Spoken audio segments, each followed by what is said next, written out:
લાલબાગ બ્રિજના ખાડામાં ભાજપનો ધ્વજ મૂકી સામાજિક કાર્યકર્તાનો અનોખો વિરોધ। વડોદરામાં વરસાદ બાદ રસ્તાઓની હાલત ફરી ચર્ચામાં આવી છે।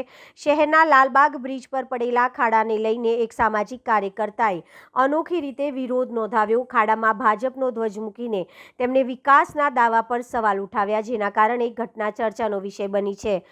વડોદરા શહેરના લાલબાગ બ્રિજ પર વરસાદ બાદ પડેલા મોટા ખાડાને લઈને સામાજિક કાર્યકર્તાઓએ અનોખો વિરોધ પ્રદર્શન કર્યો છે। કાર્યકર્તાઓએ ખાડામાં ભાજપનો ધ્વજ મૂકીને સરકાર અને તંત્રના વિકાસના દાવાઓ સામે પ્રતિકાત્મક વિરોધ નોંધાવ્યો હતો।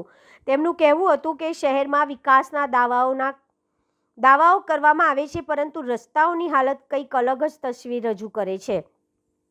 વરસાદ પડતા જ રસ્તાઓ પર ખાડા પડવાની સમસ્યા ફરી સામે આવતા વાહન ચાલકોને ભારે હાલાકીનો સામનો કરવો પડી રહ્યો છે।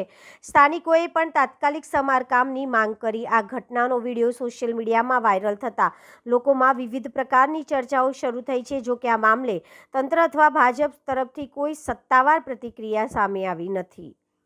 આ લાલબાગ બ્રિજ ઉપર 2 વર્ષ પહેલાં જ આનું મરામત થયેલું અને એવી માહિતી હતી કે બહારથી મટીરિયલ મંગાવી ને બહારથી મશીન મંગાવી અને આનું કામ કરવામાં આવેલું। આ 2 વર્ષની અંદર જ રોડના સળિયા દેખાવામાં આવ્યા, એટલે મસ્ત મોટો ભ્રષ્ટાચાર જોવામાં આવી રહ્યો છે। જ્યારે કરોડો રૂપિયા ચૂકવ્યા હોય ત્યારે પછી 1 કરોડ રૂપિયા અત્યારે પાણીમાં દેખાઈ રહ્યા છે, સળિયા બહાર દેખાઈ રહ્યા છે। જે પ્રકારનું કામ થવું જોઈએ એ પ્રકારનું કામ થયું નથી। આજે ભારતીય જનતા પાર્ટીનો ધ્વજ એટલે લગાવવામાં આવ્યો કે કોઈ અકસ્માતથી મૃત્યુ ના થાય, કારણ કે તમારા જ કોન્ટ્રાક્ટરોને તમારા જ માણસોના માધ્યમ દ્વારા આ કામ કરવામાં આવેલું। અને આજે તમે જોઈ શકો છો કે બ્રિજની હાલત તમામ જગ્યા ઉપર લાલી લિસ્ટિક કરવામાં આવેલી। એ લાલી લિસ્ટિક આજે વરસાદે બતાવી દીધી છે કે ક્યાં ક્યાં લાલી લિસ્ટિક કરવામાં આવેલી। એટલે જે પ્રકારના ભ્રષ્ટાચાર ચાલી રહ્યા છે તાત્કાલિક બંધ કરો, અને જે તમારા મળે ત્યાં આવા કોન્ટ્રાક્ટ આપો છો એવા કોન્ટ્રાક્ટરોને તાત્કાલિક બ્લેકલિસ્ટ કરો, એવી મારી માંગ છે।